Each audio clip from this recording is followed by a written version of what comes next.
Laura Flaquette of Soltar Solutions, and I'm here today with an absolutely phenomenal guest. He is an awesome guy. I've known him for quite a few years. Actually, he was one of my instructors. I learned so much from him, and that's why I decided to bring him on the show today, because I believe that everybody needs to continually increase their knowledge, step it up, and also utilize. It's not only about learning, it's about doing as well. So it's very important that we continually, as we're taking new knowledge in, utilize it. So I want you to welcome Mike Eddy to our show today. Mike is an instructor, he is a trainer, and he is a storyteller extraordinaire. Welcome, Mike. Thanks so much for being here. Thank you. Appreciate it.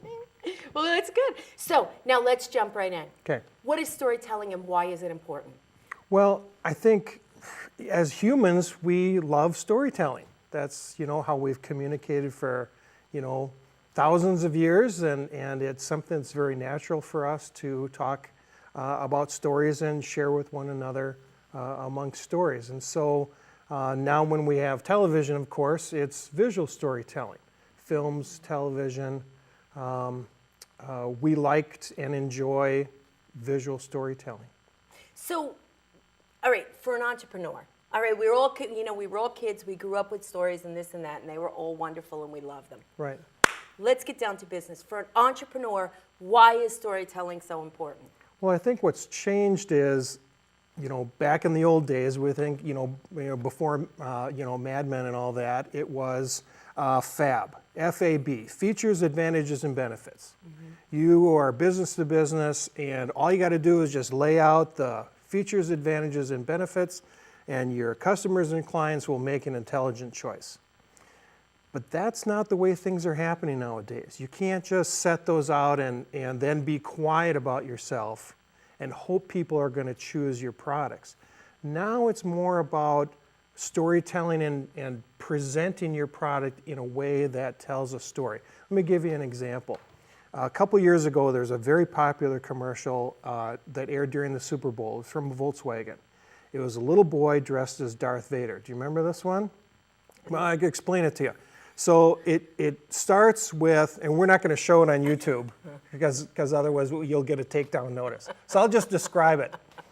And so it's this little boy dressed as Darth Vader, and he thinks that he's got the magical powers of Darth Vader. And he tries to get things to move. He tries it on the dog. He tries it on his sister's doll, and nothing happens. He tries it on his sandwich, and his mom has to slide it over, and he's all disappointed. Well, his dad comes home, and their Volkswagen pulls up into the driveway.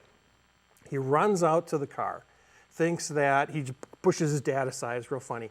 And he thinks he's going to try to do the Darth Vader mind control on the car and start the car. Well, it cuts to the mom and dad in the kitchen looking out the window, and the dad's got a little remote control and starts the car remotely. And the boy's like all shaken, saying, did you see that? It worked. So now there's an example of storytelling to do a product.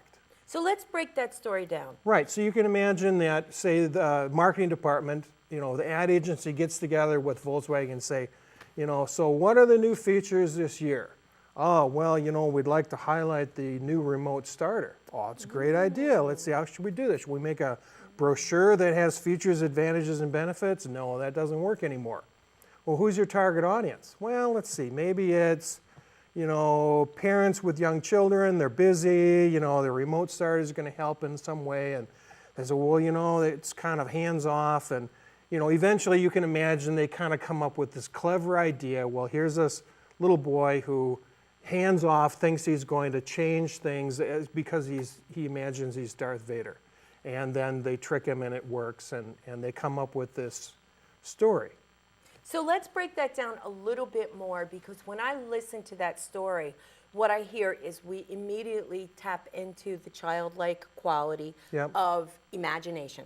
Right. Okay? And then the child is believing. We want to have this happen for the child because we care about the child.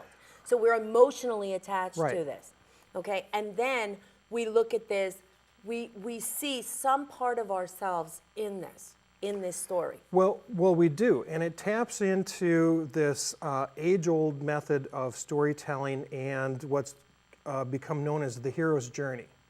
So an author by the name of Joseph Campbell did a lot of research and said that a lot of mythology, a lot of stories through the ages have not necessarily a formula, but maybe something of a pattern.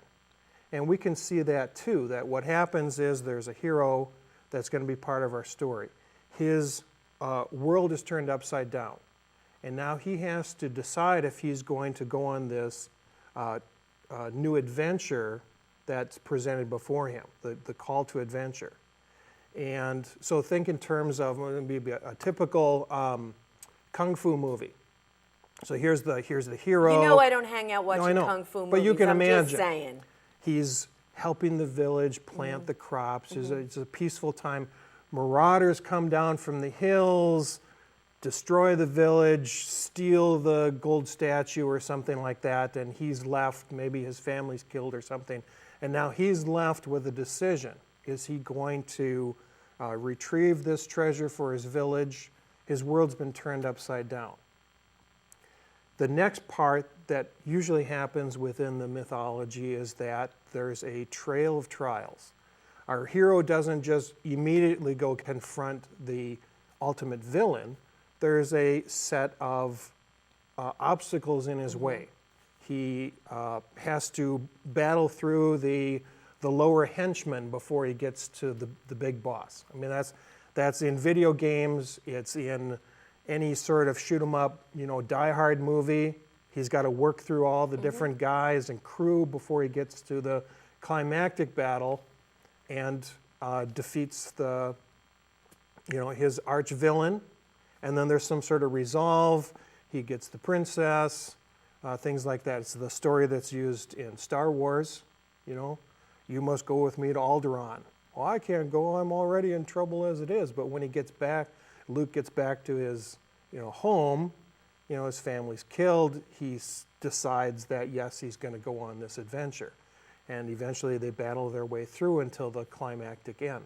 Mike, yes. Let's get back to marketing, please. Yes, because you know what? We're going through all this stuff, and I'm going to tell you, I need to understand how I can use storytelling in my business and yes. video in my business. But what we need to do is tap into this formula, tap into what's familiar as a pattern for storytelling. Okay. And our little boy, who's dressed as Darth Vader, comes to the climactic end. He's worked his way through smaller things that he's trying to manipulate until he comes to the ultimate big car, and it works, and he's triumphant. And there's a little resolve. He turns to the camera and says, "Whoa, it worked." So even within 30 seconds, we find the hero's journey. And we are able to identify with that because there are so many stories and mythologies that have that same sort of familiar pattern. So are you saying that when we watched that, we tapped into something that we already know? Yes. We tapped into something Yep. that we're aware of, that we already know, that we accept.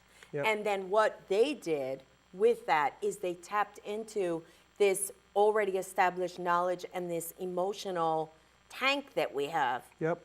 And that's why they could do that in 30 seconds. Yes. And Awesome. So what they've done is they've taken a feature of the new car, the remote starter. Yep. They've featured it in a way that highlights its use, but within a story pattern that we're used to. A hero who has to decide he's going to go on this adventure, has a trail of trials, some smaller setbacks, until the ultimate conclusion and resolve. Okay, I love this.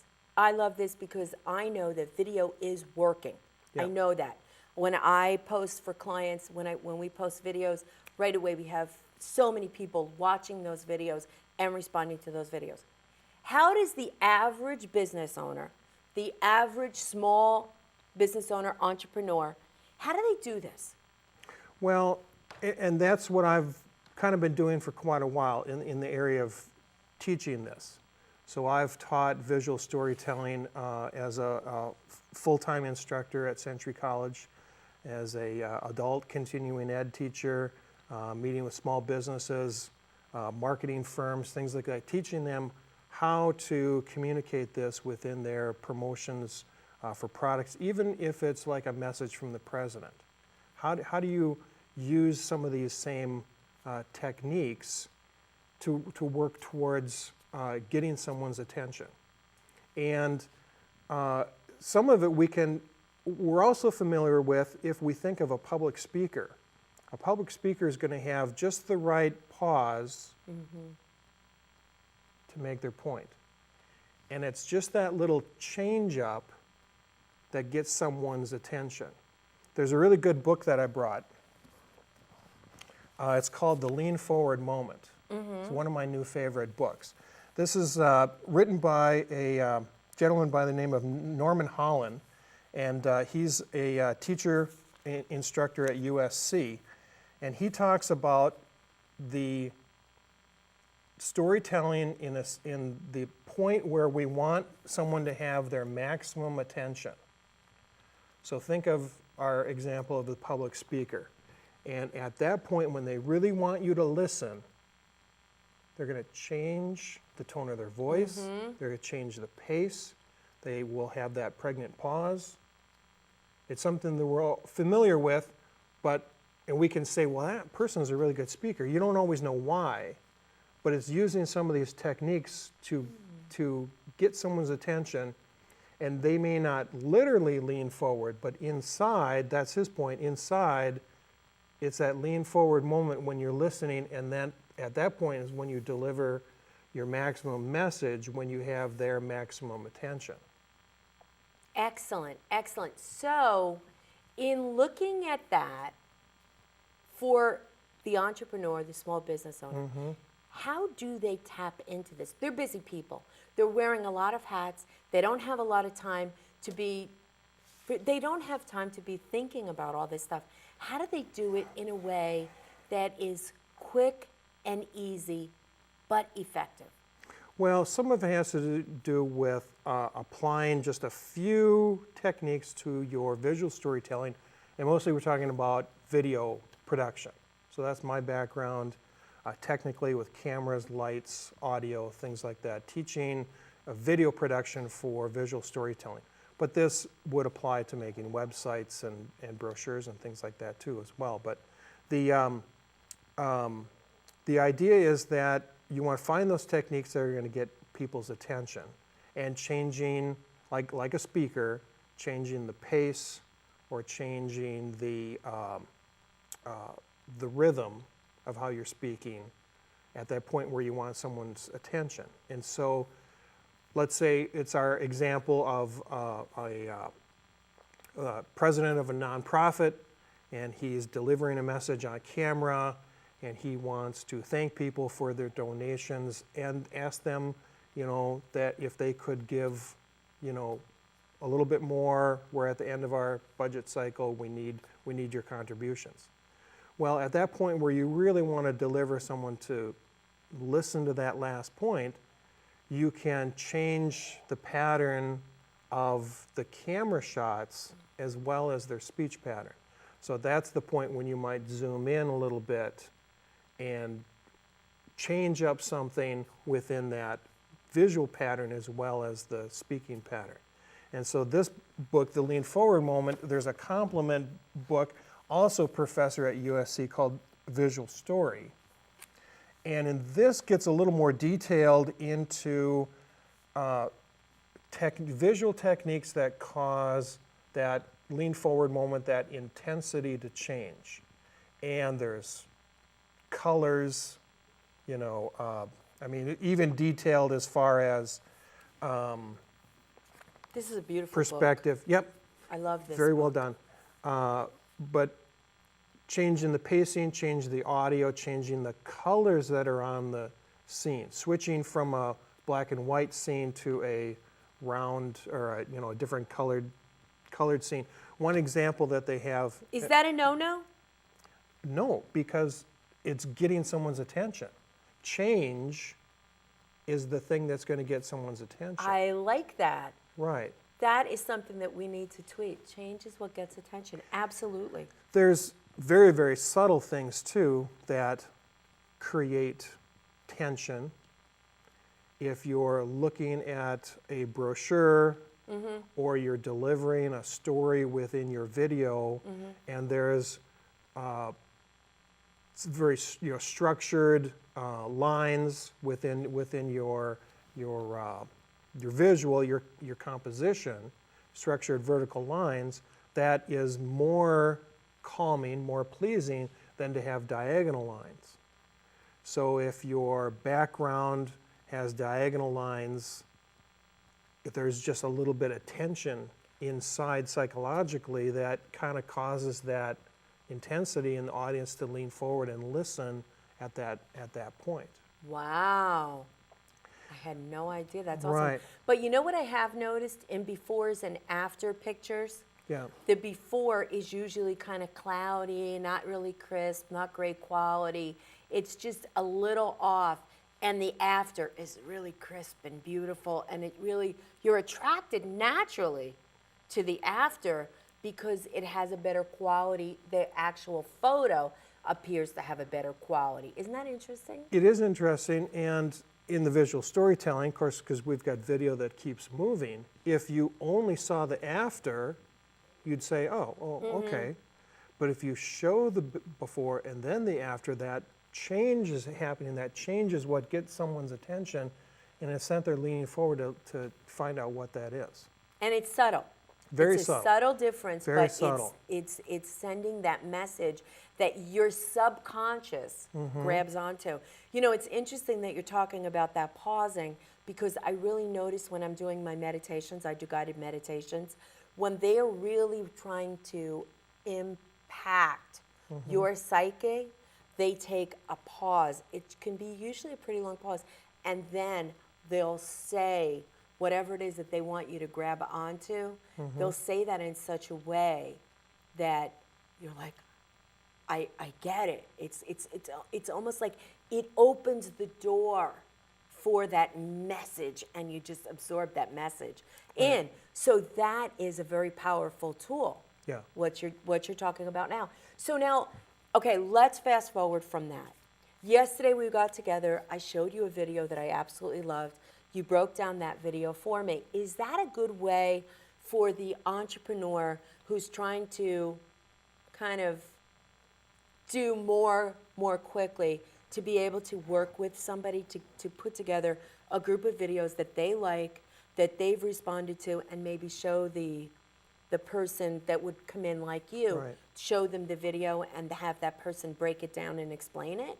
Is that a good way to go about it? Well, yeah, this idea of visual storytelling is relatively, I'm not going to say new, but it's not really always in people's, general area of expertise. We kind of know what makes a good story, but we're not always sure why. And in some of the different training and things that I've worked with, with students and with, small businesses, one of the examples I use is, say, if you're going to be remodeling your kitchen family room, what are you going to do? Well, you're going to go through magazines. You're never going to find the one exact room that is the perfect thing you want. But you're going to say, you're going to tear it out, and you're going to show the builder, I like the color of the walls from this one. I like the carpet from this one. I like the cupboards in this one, right? You got this whole collection that you want to bring together, right? So it's like that. What a person ought to be doing is having a bookmark category in their web browser. Okay. And when they run across a picture, they run across a video or something that they like visually, or for whatever reason it is, they just save that. And when they get a chance and they're going to do a video, some sort of visual storytelling, they'll bring it together with that. They'll say, you know what, I like the music in this one. I like the pace of this one. I like somehow the lighting of this one. And then I like the focus of this one. That's one of the things that's sort of a new technique that a lot of people are practicing that has a more professional look, is the relative or focus. So a method of storytelling Okay. is literally to focus the audience's attention on the subject that you want. So you'd have the background out of focus and the item you want, the face you want to look at, literally in focus. And some of the new cameras are able to do that, and so it's a technique that's I being want one of used. those. I You want one of it. those. Yeah. So if you run across, that would be an example of the type of thing you'd see, and you say, well, I like that. I'm going to save that, and then when I am going to work with my video expert, or I'm going to try to recreate some of these techniques within the storytelling, the visual storytelling that you do. So now let's just talk a little bit about community ed. Is that the kind of place maybe an entrepreneur would go to learn about these things? Or is Yeah. that more Yeah, more hands-on? Yeah, or- continuing ed is typically sort of enrichment classes. You know, they're not for college credit. You know, it's different than the semester class. At Century College, we have a program that's 10 weeks. We go through pre-production for a couple weeks, production, and post-production within a 10-week span. So it's kind of, you know, instead of the 2 years that it would take to go through the degree program for college credit, an associate degree, this is just 10 weeks. It, you know, meets once a week for an afternoon and steps through a lot of that. There's some homework involved, you know, some thought processes, but most of it is happening within the classroom. And people come away with a deeper understanding of visual storytelling, recommendations on cameras and things like that. Well, that sounds awesome. That sounds like a great opportunity for an entrepreneur, small business owner, to really understand how they can utilize this. So now the next question is, what do you think about, I know you have a pool of students each year. What do you think about an entrepreneur contacting the school and maybe hiring students for an internship or getting students to do a project? What do you think about that? That's a great opportunity because it's putting the two groups together. Here, students looking for a way to practice and, you know, really put together what they've learned, and also get experience, you know. And then on top of that, here's an opportunity for a small business person to find someone that's got some expertise, but, you know, is not going to be very expensive, and kind of practice things out. It's not going to be perfect, you know. Students are learning too. But I think that's a great opportunity. So patience is the key. Yes. Okay, so you have to be patient with them.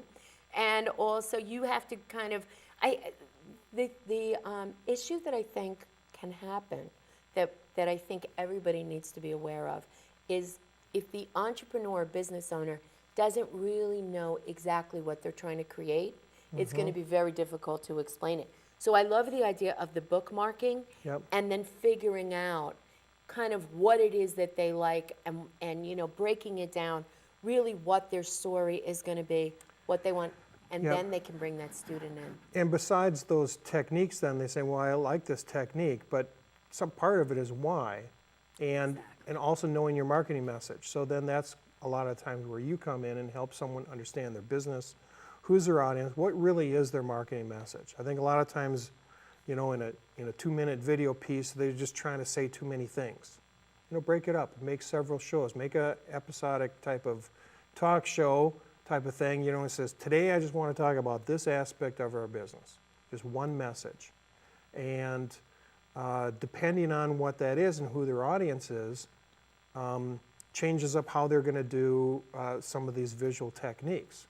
You know, is it real upbeat and fast? You know, we use the example, you know, are you showing young people how to use the computer, or are you showing senior citizens how to use the computer? Your pacing, your language, your music, your visuals, that's going to be totally different. So to really know your audience, to know your marketing message, to know the message of that particular piece is really important.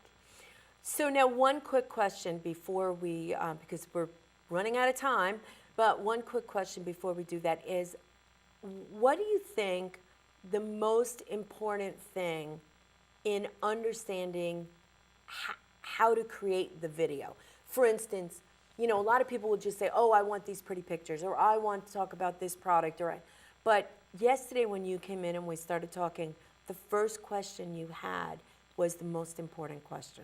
Do you remember what that was? No. Who's your market? Right. Who's your market, and then what's your pace? Exactly. Right. So as soon as you can understand those things, Right. that opens up a whole world to really gearing your message. And 99% of the people that come to me for help do not really have a clear picture of who their market is. Right. So their message doesn't work. So now, you know what, we're almost out of time. But can you give the entrepreneur 3 quick tips that they can use right now to understand visual storytelling better? Well, I'd say that they should find that video on YouTube. Just do a search for VW Darth Vader and watch the visual storytelling. See how that little hero works his way up, and then watch how right at the moment where you're leaning forward thinking, because they change the music, they change the pace, they change the visual shot, they zoom in, and then they deliver that marketing message right at that point. And so if you can tap into some of those things, that's great. Otherwise, get a camera and start practicing. Find the things you like. We were talking about this yesterday. The think big, start small, but start somewhere. I love that. Yeah. I love that. Don't be afraid. You're not going to break it. Get a camera, start making things, and compare it to what you do like. Find those techniques to make it better and keep working at it. That's awesome. That's awesome. So that's really great. So for me, when I'm listening to you, it's really interesting because pictures are being painted in my mind. Mm-hmm. I really like that. The next thing that I think is so fabulous about you is you break things down in such a way that really allows me to understand exactly what it is that you're talking about. And I have kind of limited knowledge in actually using the camera and shooting video and things like that. But I can really utilize the information that you're giving me. So that's really phenomenal. So what is your favorite project? Real quick, what are you looking for right now? Tell us about what you want right now. If somebody called on the phone and they said, I have this project, and you were over the moon, what would it be? It would be to help a small business tell their message, work with a marketing communications company that would be able to help clients, specifically with, video production and how to use this visual storytelling and how to use all these different little camera techniques to make their message sing. Well, will you come back one of these days and will you show us some of these messages? No, forget it. No, I'm kidding. Of course. Please. Of course I'll come back and we'll do some examples. Well, that's great. Thank you so much for being here today. Thank you. That was awesome. So, I'm Lori Fleckhead from Soltar Solutions, and I have just done an amazing interview with Mike Eddy. Thank you so much for tuning in. I hope that you've enjoyed this as much as I've enjoyed presenting it to you. Thank you.